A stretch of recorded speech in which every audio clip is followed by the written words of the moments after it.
This video begins as all response videos do.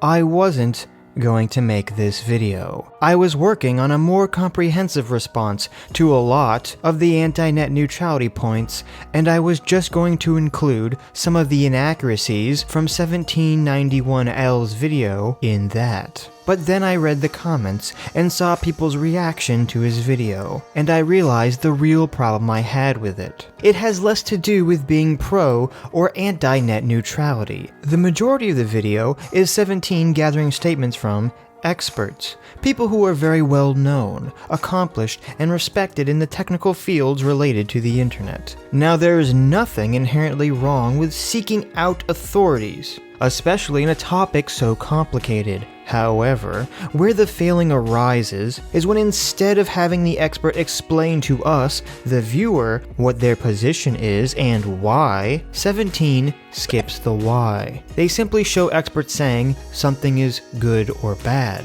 Then we just have to assume that they're right, because they're the expert. This is unfortunately how many ideas are debated in public, but this style of appealing to authority leads us nowhere.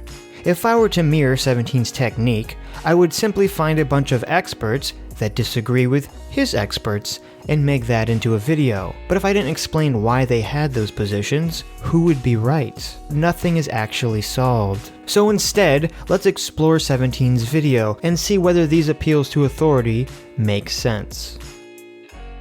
One day we'll look back on the issue of net neutrality and wonder what psychotropic pill the American electorate collectively consumed.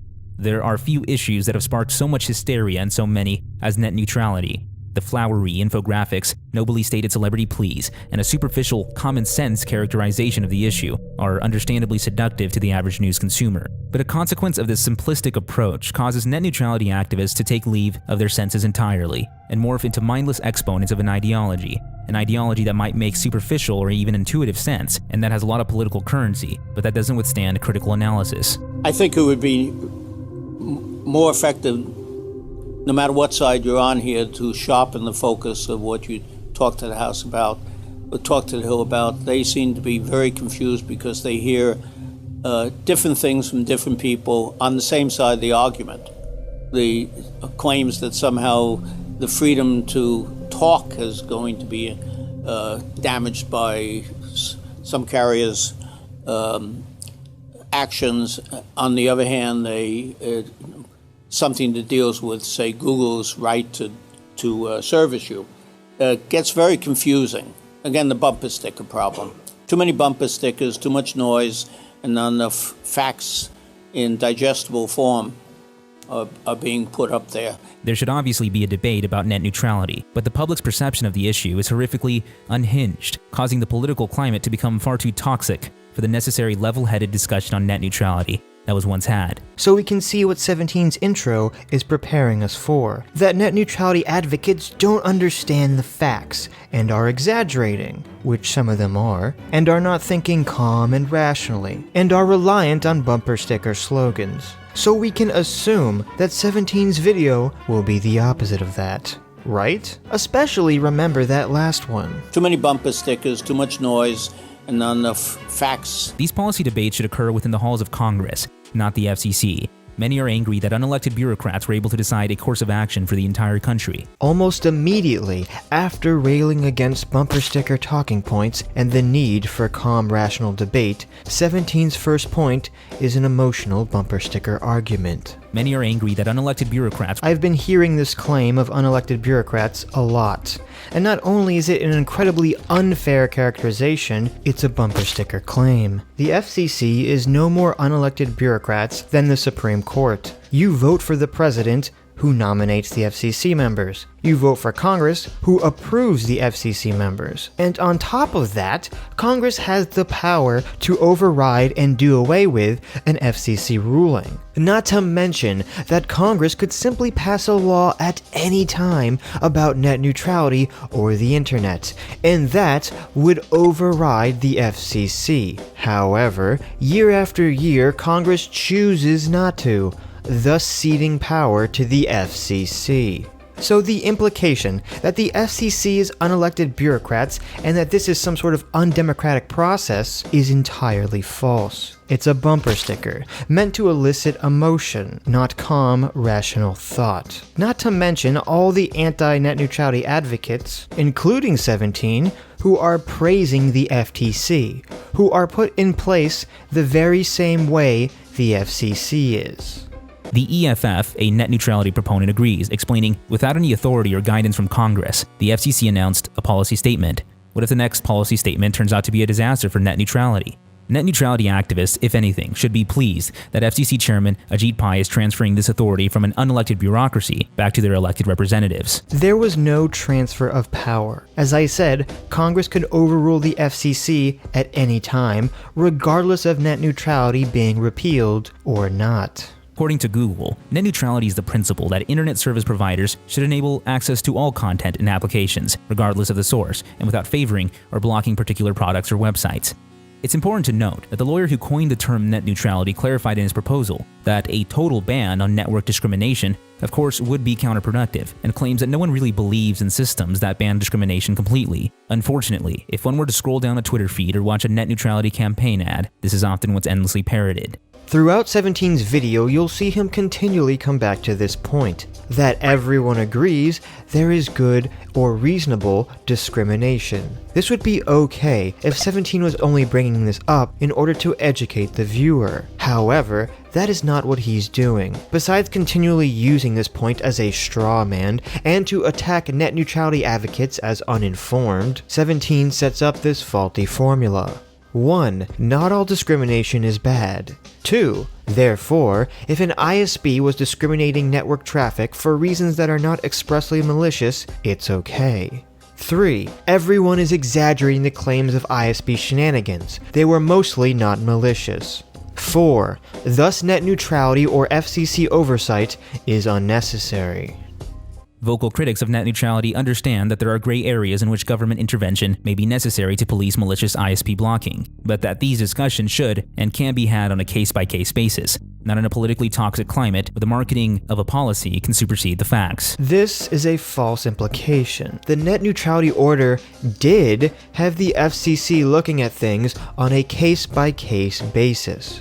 But we'll come back to that later, as it is something that 17 and many anti-net neutrality advocates often incorrectly bring up. There are plenty of mechanisms in place to solve and to change bad activities on the part of a carrier. There's the antitrust actions, which can be brought and can be very effective. Ask Microsoft, at least out of this country, they can be extremely effective. There's the FCC, there's Justice Department, as Vince said. Many of us have concerns of who does what. The FCC has not had a spectacular track record in some areas of making subtle judgments, pricing evaluation, etc. The unbundling nightmares, I think that's a nice term, of the 90s was a good example of getting bogged down in regulatory mechanisms. The appeal to authority begins with David Jay Farber. Now, Farber's point, at least from what we can gather from the clip, is that net neutrality is unnecessary, that the government already has enough options to deal with bad actors. Yet no further explanation or details is given to why he's right. Also, this is from 2006, so when he says that they already have enough options to deal with bad actors, is he referring to the FCC operating under the Fair Internet policy, which is very similar to net neutrality, which doesn't exist anymore? If so, then what he's saying has nothing to do with the current debate. But you don't have to rely on my speculation. On December 11th of 2017, 21 people, including David Farber, signed a letter urging Congress to convince Ajit Pai to cancel the repeal of net neutrality.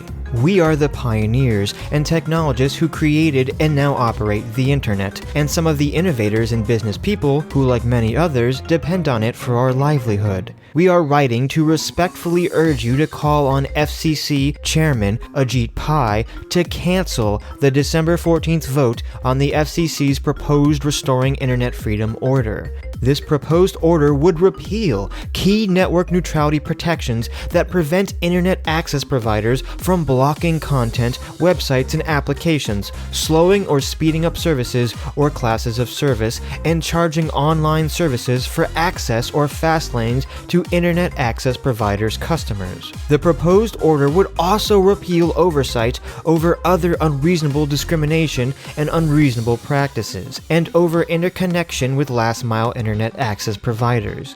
The proposed order removes long-standing FCC oversight over internet access providers without an adequate replacement to protect consumers' free market and online innovation. It is important to understand that the FCC's proposed order is based on a flawed and factually inaccurate understanding of internet technology. These flaws and inaccuracies were documented in detail in a 43-page-long joint comment signed by over 200 of the most prominent internet pioneers and engineers, and submitted to the FCC on July 17, 2017. Despite this comment, the FCC did not correct its misunderstandings, but instead premised the proposed order on the very technical flaws the comment explained. The technically incorrect proposed order dismantles 15 years of targeted oversight from both Republican and Democrat FCC chairs, who understand the threats that internet access providers could pose to open markets on the internet. And yes, in case you're wondering, David Farber is one of the 200 people that signed the 43-page-long comment. After all, does it make sense to make enormous structural changes because of a few incidents that happened under contestable circumstances? It's not an enormous change. We've had this stuff since 2005. In keeping with the understanding that a total ban on throttling would be counterproductive. Again, 17 is setting up this straw man. No serious actor who has any authority in the net neutrality debate is advocating for a total ban on throttling. Reasonable network management was allowed in the 2015 Net Neutrality Order. Professor David D. Clark, the chief protocol architect of the internet until its commercialization, and now senior research scientist at MIT, explains the network is not neutral and never has been. In fact, in 2009, he went on to laughably dismiss the premises of net neutrality as a happy little bunny rabbit dream that would be impossible and undesirable to implement, and that the requisite investors would not want to pour money into this open platform crap. The internet pioneer put the concept in its historical context, citing that the NSFNet, an early part of the internet backbone, discriminated in favor of interactive traffic. Another appeal to authority. The only specific explanation is that there has been some sort of internet discrimination in the past. Again, something no serious person is against. However, anti-net neutrality advocates love to quote Clark's line out of context. Now, the exact context for this specific speech is, ironically, blocked. However, Clark makes this line about the net not being neutral in various places. And it's clear his intent is not to pwn the net neutrality supporters, rather to dispel a myth that the internet was once a totally free place. A myth that no one is arguing in favor of. This comment actually has nothing to do with the modern net neutrality debate. It only serves to attack the straw man that the anti-net neutrality advocates construct. As Even 17 said in the beginning of the video, Tim Wu, the guy credited with coining net neutrality, says there is both good and bad discrimination. In fact, that's the entire basis of his original paper. 17 even quotes part of it, although he leaves out the very next sentence, which provides the context. It's important to note that the lawyer who coined the term net neutrality clarified in his proposal that a total ban on network discrimination, of course, would be counterproductive. Rather, we need to distinguish between forbidden grounds of discrimination, those that distort secondary markets, and permissible grounds, those necessary to network administration and harm to the network. And Dr. Clark does not believe that ISPs should just be able to block or throttle applications, even if they claim non-malicious reasons. I, like all of the other speakers, find the blocking of specific applications troubling and regrettable. But we'll come back to that later. Embattled net neutrality critics commonly cite that prior to 2015, applications were never throttled. This is a superficial understanding of the issue. The question is not whether throttling occurred because it's clear that it's happened, but whether the throttling was widespread. Net neutrality activists theorize that telecoms seek to throttle applications and employ to promote their own services. In many ways, it's similar to the one-dimensional reading of the gender pay gap feminists talk about. Although yes, women are paid less than men, study after study reveals that there were underlying causes that had nothing to do with the oppressive thumb of some shadowy group. Oftentimes, disparate outcomes aren't the consequence of some bad actor, but instead a natural development that is necessary to maintain the whole. Remember the 4-part formula I talked about? Here's the number 2. The problem is the premise 17 is working off of is inherently false. A company being cheap or lazy or negligent is not an excuse for the behavior or for breaking the law. One can easily violate the law with no malicious intent and cause harm to others. This is not to say, of course, that malicious throttling doesn't exist, but that those clear cases should be handled by the FTC, not by handing unchecked power to an unelected group, which has a consistent track record of abusing it. As I said, the FTC is unelected too. In fact, FCC members are only in position for 5 years at a time, where FTC members are in position for 7 years. So in a way, the public through the power of its elected representatives have more control over the FCC than it does the FTC. With that in mind, we must recognize that slowdowns of certain applications or websites need to be examined on a case-by-case basis to find out whether it was justified. That's true, and that's exactly what the FCC would have done under the 2015 Net Neutrality Order. In the next section, 17 continues his straw man of attacking the idea that some throttling, some network management is reasonable. And he does this by talking about the network practices of colleges and Starbucks, which obviously makes little sense when being compared to an ISP. But this is actually all a setup to introduce doubt in the next section. And this is where the faulty appeal to authority really starts to get going.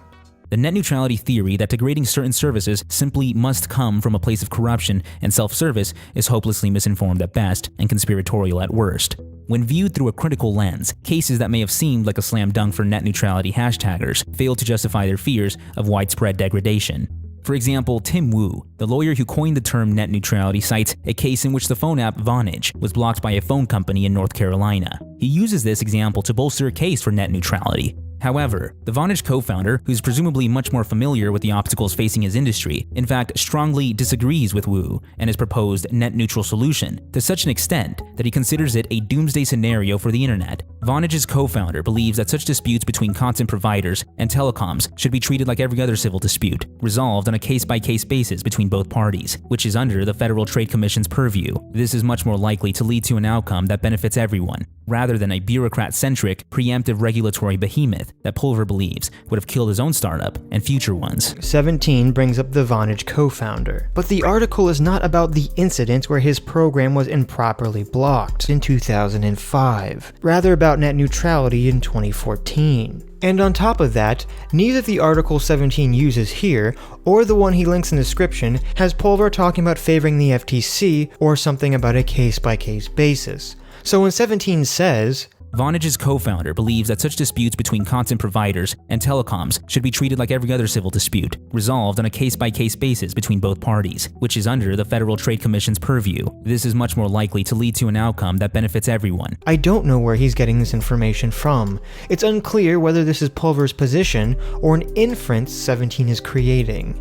Further, a clear appeals to authority fallacy is being lined up for us. Listen closely to the next section. If the FCC were to do nothing, that would be perhaps the best thing possible.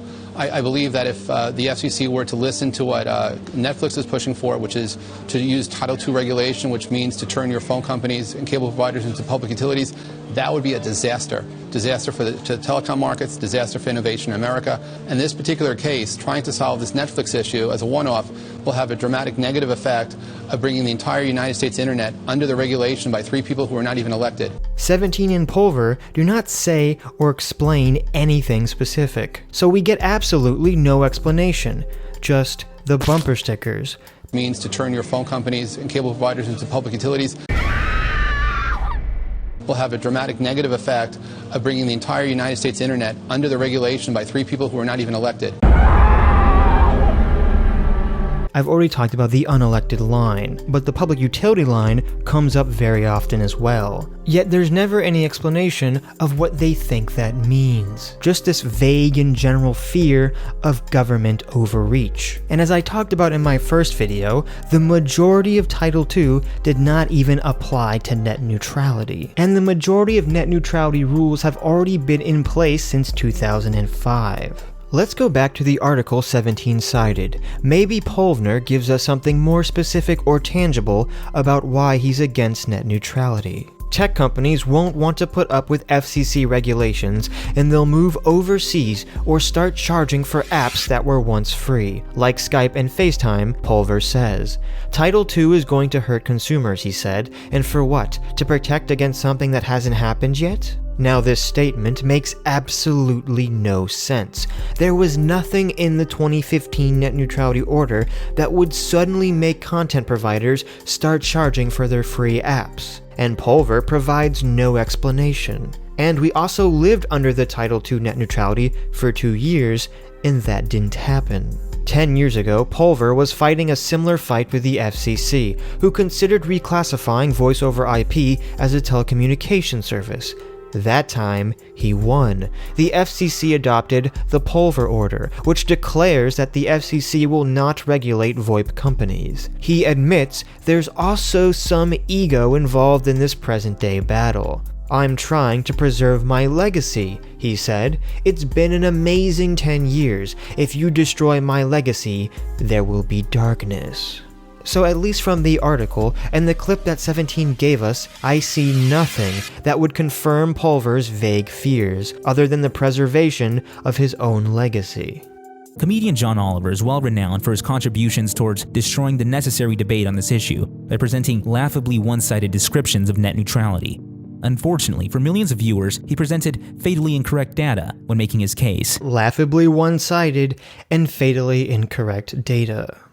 This is going to come up in the very next section. Recently, Comcast was negotiating with Netflix. This graph shows Netflix download speeds on various providers. That black line plummeting downwards was their speed on Comcast during the negotiation. See if you can guess when Netflix agreed to Comcast demands. I'll give you a hint. It's right there. That has all the ingredients of a mob shakedown. Dan Rayburn is one of the foremost and widely respected authorities on the subjects of telecom mergers and content delivery architectures. He's referenced to as the voice of the industry for streaming media technology and online video business models. Wow, this Dan Rayburn guy sounds pretty good. He's considered a foremost authority. He's considered the voice of an industry. Oh look, I found the page where it says all this. Dan Rayburn is considered to be one of the foremost authorities, speakers, and writers on streaming media technology, content, and business models. An avid blogger, author, and analyst, Dan is often referred to as the voice of the industry, and has been quoted in more than 1,000 news items by nearly every major media outlet over the past 20 years. Very impressive. I wonder who said all this about Dan. Oh, Dan Rayburn said all this about himself.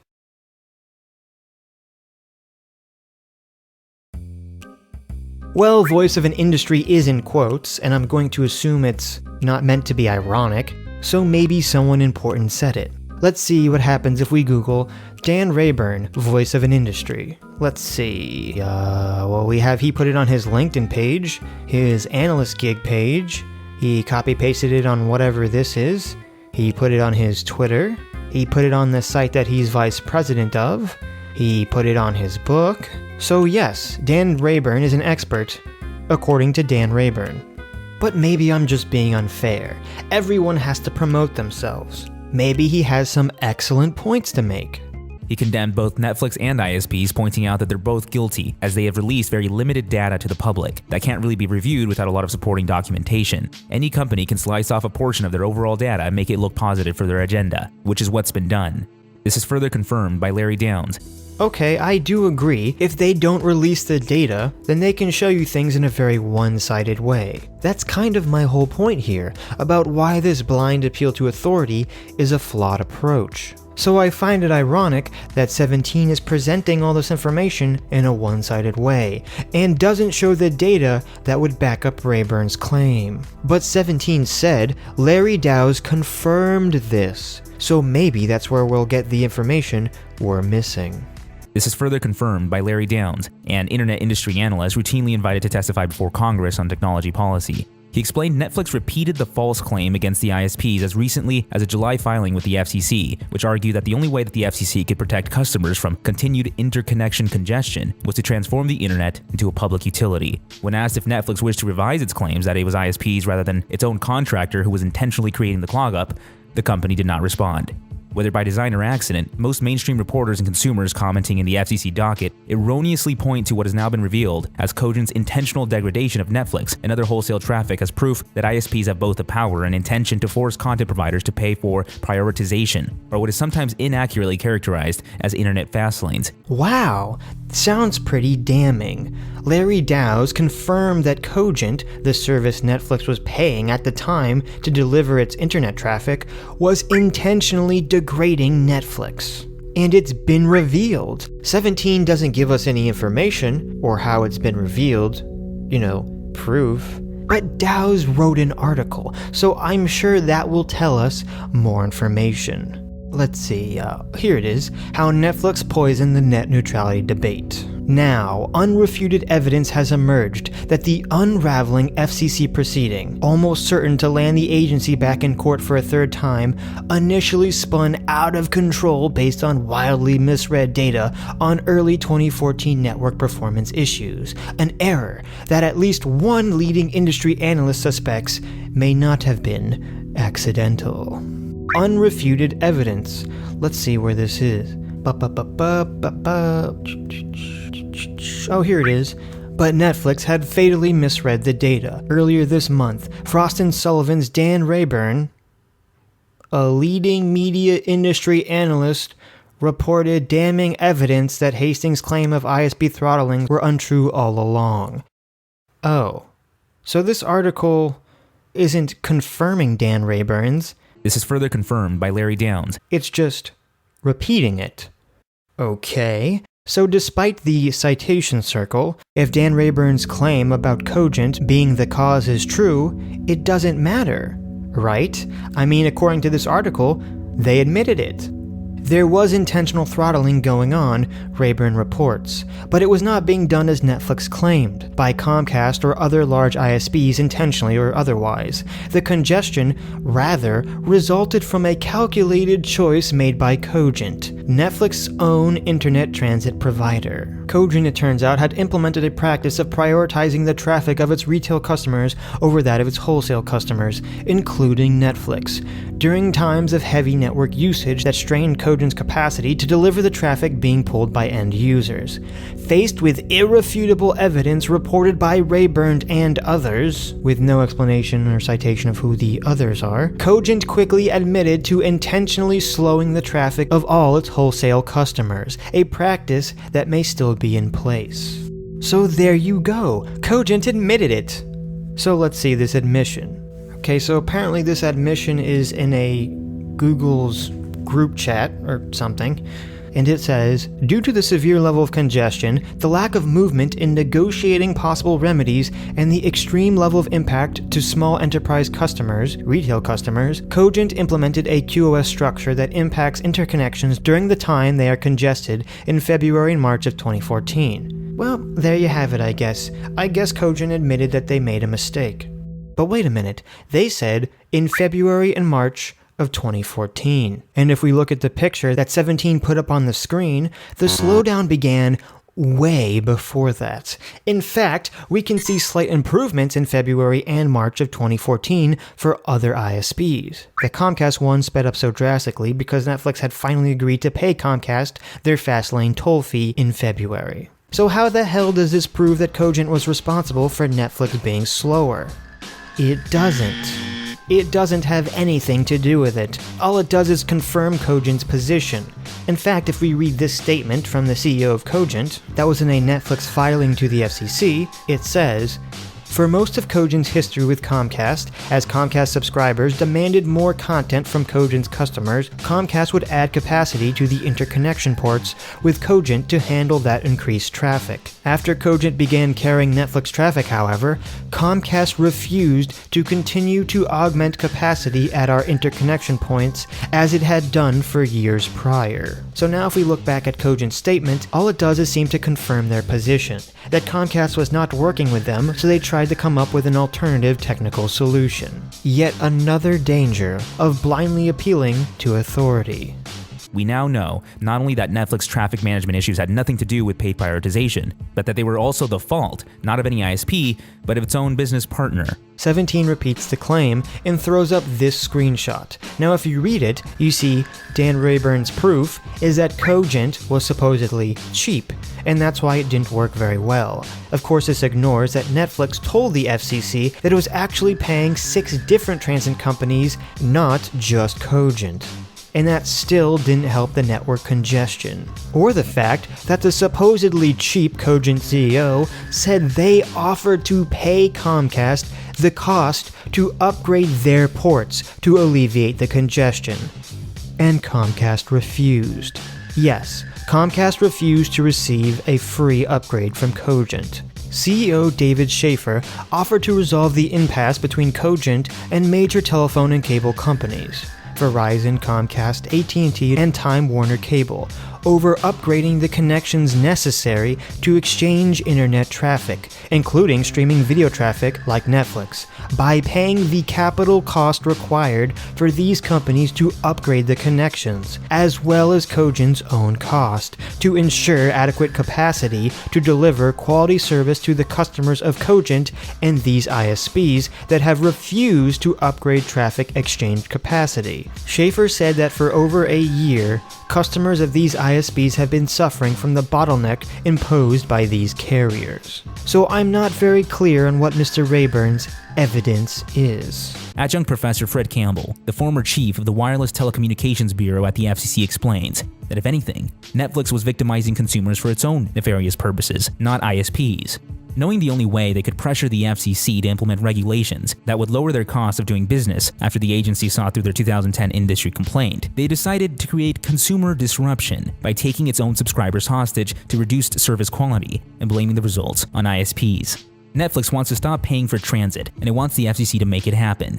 Netflix knowingly slowed down its video streaming service with the intention of blaming internet service providers. Specifically, Netflix used its relationships with internet backbone providers to deliberately congest their peering links with ISPs, and at the same time, started publishing ISP speed rankings to make it appear that ISPs were causing the congestion. To succeed in pressuring the FCC, Netflix needed to let its service quality decline until it generated some headlines. It didn't take long for the tech community to oblige. Again, like before, it all sounds very damning. This time we have Fred Campbell, and he worked for the FCC. However, just as with Rayburn, Campbell hasn't provided any actual evidence for his claim.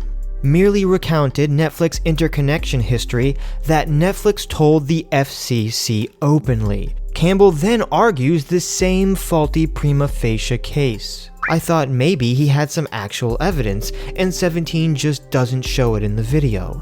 But no, if you read the article for yourself, you'll see tons of accusations, but not a shred of evidence. But you don't have to take my word for it.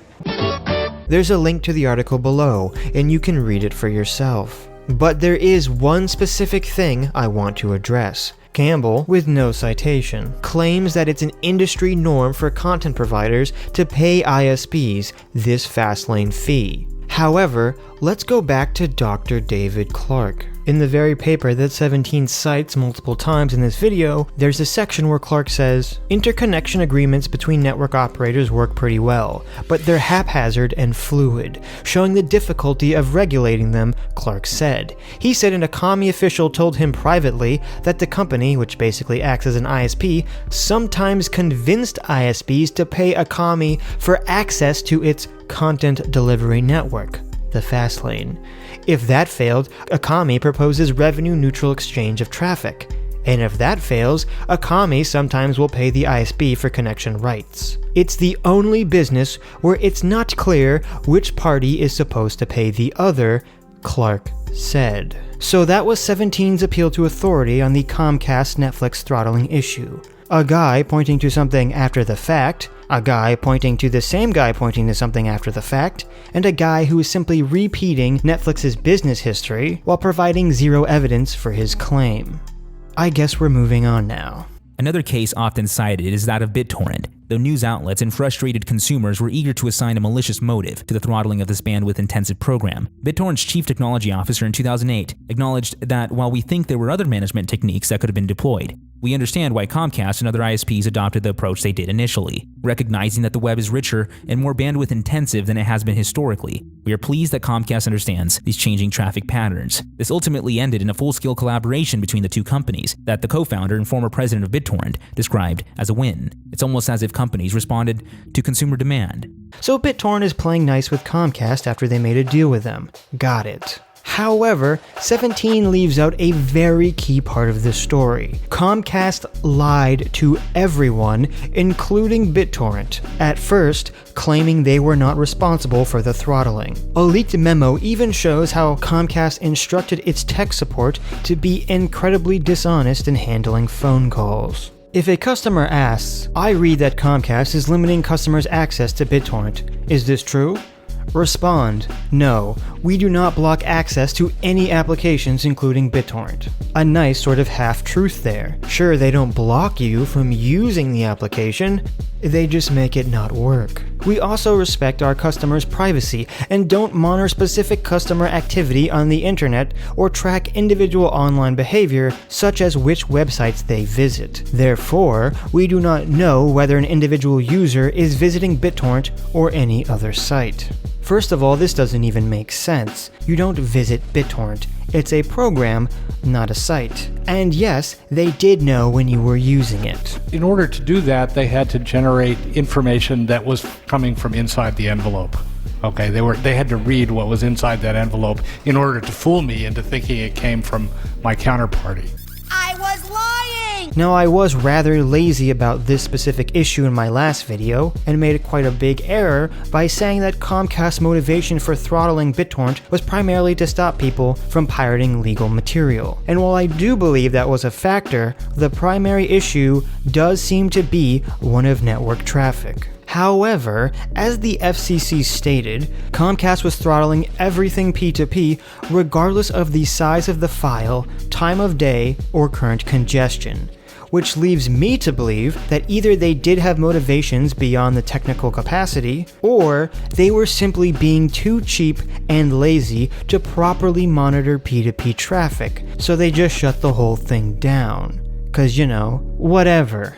17 also leaves out that Comcast only admitted to the throttling in a filing to the FCC, and they made this agreement with BitTorrent after the FCC had an open investigation in the issue and there had been a 5-hour-long public hearing on the matter. So I fail to see how Comcast making a deal with BitTorrent while the FCC is breathing down its neck is somehow proof that the FCC or regulations are not needed. Contrary to the EFF's report that Comcast's network management technique was unreasonable, the internet's chief protocol architect explains that while it was an attack since the company used deceptive packets to interrupt connections, Comcast did have reasons to be worried about traffic spikes. Dr. Clark's take makes sense. The problem is that Dr. David Clark's take is not counter to the EF report, as 17 claims. The EF report breaks down exactly what Comcast was doing on a technical level, which was actually far worse than simply blocking BitTorrent. One objectionable aspect of Comcast's conduct is that they are spoofing packets. That is, impersonating parties to an exchange of data. Comcast is essentially deploying against their own customers techniques more typically used by malicious hackers. In this sense, Comcast is behaving worse than if they dropped a portion of packets under congested circumstances in order to throttle bandwidth usage, or even if they block certain ports on their network. In other words, Comcast is essentially behaving like a telephone operator that interrupts a phone conversation, impersonating the voice of each party to tell the other that, "This call is over, I'm hanging up." not to mention that Comcast also lied to EF about them doing this. But the article goes on to further explain why they believe Comcast had alternatives that they could have done instead of simply blocking BitTorrent traffic. And although they don't mention it, one must assume there must have been alternatives to managing P2P traffic, as the other ISPs were not blocking BitTorrent. So apparently, they figured it out. But directly to what 17 said, Clark never said what Comcast did was reasonable, only that the traffic concerns were real. These are two entirely different issues. Dr. David Clark did not support the way in which Comcast handled the situation. Remember the 5-hour FCC hearing on the issue I mentioned earlier? Well, Dr. Clark was actually there. So in this particular case, I don't actually find the busyness of the net to be an important issue. If this was a response to a problem which they could not otherwise control, I would say that it is a signal that their anticipation of congestion and the tools that they'd put in place to deal with congestion were entirely inadequate. Executed with impunity. I want to make very clear what the reset mechanism is. You and I are talking to each other, and somebody in the middle injects into the conversation a message which each of us receives purporting to come to the other, from the other. And that's why you use the word forged, because it has, when it comes to you, it has my source on it. When it comes to me, it has your source, saying, this conversation's stopped. Okay. And it's called a reset because it's the way for one end of a TCP connection to say to the other end, I'm out of here. Okay? And I'm actually very uncomfortable with the idea that the network in the middle is creating a message to you that appears to come from me. I have a lot of trouble with that. I, like all of the other speakers, find the blocking of specific applications troubling and regrettable. At a minimum, but I don't think it's enough, I would concur we need full disclosure so the user could pick the quality of service rather than the ISP. If I want to spend money in order to sign quality of service to VoIP or a game, that should be my choice. It should not be the ISP's choice, and that is the way the internet is in fact designed today. So what Comcast basically said is, you can use as much as you want up to the point where it interferes with other people, which of course puts the responsibility for this determination entirely back on them, so you can't know what's going on. And that's the problem. This comment that there are heavy users on which I have based my hypothesis, we can't actually get that kind of information. They view it as company confidential, very important trade secret. It's very proprietary. This is not a short-term problem we're solving here. The path to the home will probably always be the knothole through which we're trying to push the next great application, independent of how well we did at the last one. So this is a long-term problem, and it's going to have long-term technical implications, and it's going to require a long-term regulatory stance in order that everybody understand what the rules of the game are. So as you can see, Dr. Clark did not support Comcast's actions in this case at all. BitTorrent overburdened networks to an extent that no other application did, but this was resolved not through more government regulation, but in a way that benefited all parties, designing a new agile protocol called the Microtransport Protocol. Eric Klinker, the former CEO and member of the Board of Governors of BitTorrent, saw this as a win-win-win. It's allowed BitTorrent to get even bigger while lessening its presence at peak hours. It's a win for internet providers because they get more value from the existing investment of their network. It's a win for users because they don't want their downloads and uploads crowding into crowded hours. The former BitTorrent CEO explained that contrary to the net neutrality narrative, this case was in fact the best example we have of technology being used to solve what is perceived to be a policy problem. Especially in the light of the internet as a global phenomenon, there's no single regulatory body for the internet, and hopefully there won't be. It's only through the technology that the internet's rules are written. Let me play that again. Into crowded hours.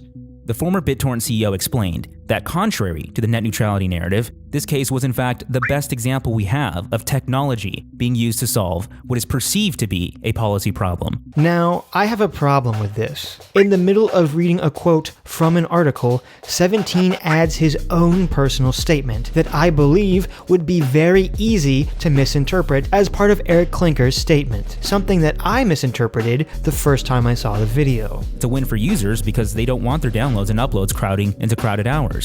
The former BitTorrent CEO explained that contrary to the net neutrality narrative, This case was in fact the best example we have. Clinker does not say, contrary to the net neutrality narrative. I don't know if this was deliberate or not. Even in the article, when it's not quoting Clinker, uses the far tamer language. Together, UTP feels like a lesson for the ongoing net neutrality debate. Now, I would argue that 17 has painted this article, this entire incident, incorrectly. Look at the section on the right that 17 posts but doesn't read. It hints at a larger missing context. Let's look at the article and see what that is. How BitTorrent rewrote the rules of the internet. BitTorrent was a rock between several hard places: the internet providers, the lawmakers, and the users hungry for download speeds. But they didn't have the conventional resources for getting things done in Washington. They only had 23 employees. They had no government affairs office, no avenue for lobbying legislation. But they did have some of the best technologists in the game who were asking themselves a few important questions. What if there was a way to solve the traffic jam without legislation? And what if the solution were a technical one? Suddenly the context is entirely different. It's not that Clinker was against government intervention, it's that he thought Comcast's lobbying power had too great a hold on the government, and that they would have no way of being able to compete with that. So instead, they played to their strengths, and used the tools they had. Now don't get me wrong, that's awesome, but that's not the picture 17 is painting. 17 is leading us to believe that this was simply a matter of network congestion that two private companies worked out amongst themselves, and it wasn't a big deal. Except it was a big deal. Besides the aforementioned Comcast lying, we can see that this is not the rosy picture that 17 paints, because Clinker was also at the same FCC hearing. And here's what he had to say about Comcast. Well, I mean, maybe it's a bit like an old adage, pornography. I know it when I see it. In this case, I know what Comcast is doing is clearly in the camp of unreasonable. These are techniques that hackers would use to deny service to any application on the web. So I think it begs the question, what do we think will happen if Comcast is somehow victorious in blocking this class of application under the mantle of reasonable network management? Well, I think obviously the first thing that should concern us is it would stamp out in its infancy the most promising technology we have today to deliver a world of near infinite content, consumer choice and content, that when measured against network capacity and network capability, we're a third world country at best. An emerging standard called DOCSIS 1.0 was coming out, and it promised to a neighborhood the opportunity for 500 neighbors to share a 5 megabit per second upstream pipe. 10 years later, the dominant technology in use today for many MSOs is DOCSIS 1.1, which offers the promise of the same neighborhood to enjoy 10 megabits per second. Now, 10 years is an eternity in internet time, and that we have made so little progress in that time frame, I believe, is part of the problem we have here. There is a lot of congestion on the network, admittedly, because the network is small. And in this case, I think one of the issues that was raised continually in the first panel was there was little transparency, there was little warning, there was little communication about how the network was going to treat this type of traffic. And these are features, if you want to call them that, or capabilities that, while important here in the US because of, again, our antiquated architecture, are less important where we're doing a lot more business in Asia and Japan. That we are seeing all this innovation in Asia is one of the big reasons we do a lot of our business in Asia. Our business is, again, where the broadband is. And make no mistake, these countries are innovating because they have a capability we do not have here in this country. So we can see that this rosy picture that 17's painting about two private companies working together in the market, and thus government oversight or regulation is unnecessary, is completely inaccurate. What the picture actually looks like is that Comcast throttled BitTorrent and lied to everyone, and they only admitted it to the FCC when they had to. and the FCC opened up an investigation into the claim, thus putting pressure on Comcast. While Clinker and his team, not wanting to wait and rely on the government and an uncertain outcome, created a technical way to help the problem. Something Comcast was happy to accept, because not only would it allow them to save face, but also because they didn't really have to do much on their end. BitTorrent did all the work for them. But of course, that might not always be the case in the future. AT&T's temporary blocking of FaceTime is thought to score another win towards bolstering a case for net neutrality. Unfortunately, this again reveals a utopian view of the world, where brand new data-intensive applications that operate in millions of users' hands can just be wished into full capacity. It's truly an affront to reason to expect service providers to immediately facilitate applications that are transferring data through networks at never-before-seen rates, like in the case of two-way video streaming. If it's such an affront to reason, how are all the other providers, except for AT&T, somehow able to accomplish this feat? Also, FaceTime had been around for 2 years, available on their Wi-Fi, so this wasn't something that just surprised them. The FCC released a report addressing this temporary blockage. While there's variance in opinion on how to adequately address this network limitation, most members of the committee recognized that AT&T's approach was understandable. They concluded that given the bandwidth-intensive nature of the FaceTime application and AT&T's significant base of iPhone subscribers, AT&T had good reason to be concerned about the potential for FaceTime to cause a focused or localized overload condition in its network. AT&T's approach of enabling FaceTime on Wi-Fi and on cellular for shared data plan subscribers is a reasonable way of managing the risk of network congestion. This is one of the more intentionally skewed aspects of 17's video. First, it's important to point out that this is an FCC advisory board, so it's made up of private citizens, not government employees. We have the aforementioned David Clark, but also we have someone who works for AT&T on this advisory board and working on this report. Now 17 says, while there's variance in opinion on how to adequately address this network limitation, most members of the committee recognized that AT&T's approach was understandable. They concluded that he uses the terms variance of opinion and concluded. But what 17 doesn't tell you is that the report did not have one conclusion. It had 3 conclusions. Different members of the working group came to different opinions about the restriction of FaceTime usage on AT&T's network. Generally, the working group members agreed that blocking applications runs the risk of discouraging innovation. Isn't that part of the argument that anti-net neutrality people always say? That somehow net neutrality is going to discourage innovation. Yet here, it's the opposite. But that carriers also need effective ways to manage the limited resources in cellular networks. This led to 3 main opinions about AT&T's decision to restrict customers' access to the FaceTime application over its cellular network, presented from the perspective of different parts of the mobile broadband ecosystem. We have the perspective of application developers, which is completely negative towards AT&T. We have the perspective of carriers, which is completely positive to AT&T, and we have the perspective of network equipment vendors, which, while being positive to AT&T, they do bring up alternatives that they believe AT&T could have done for traffic control. 17 chooses to read the most positive perspective and pass it off as if it's the sole conclusion of the report.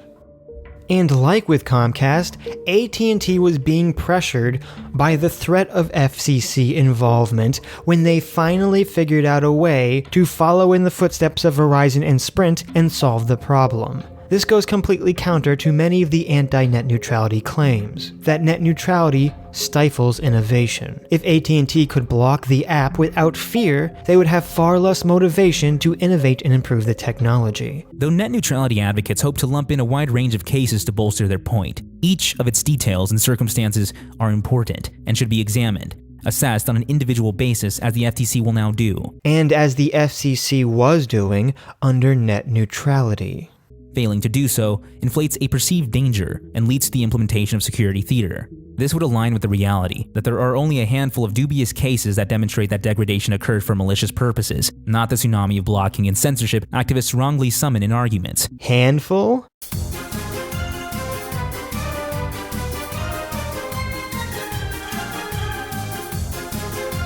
But 17 buys himself wiggle room by saying malicious, Since companies always provide some sort of reason or excuse for their actions, it becomes a complicated task of unraveling that information. But of course, that's exactly what the FCC was supposed to do under net neutrality. And how could they not? Because despite the straw man, the 2015 Net Neutrality Order allowed reasonable network management as an exception to the rules. So they would have no way but to look at it on a case-by-case basis to see if what the ISPs were doing was considered reasonable network management. And as I said, what 17 does not address is just because ISPs are not acting out of malice when they block or throttle doesn't automatically make it reasonable.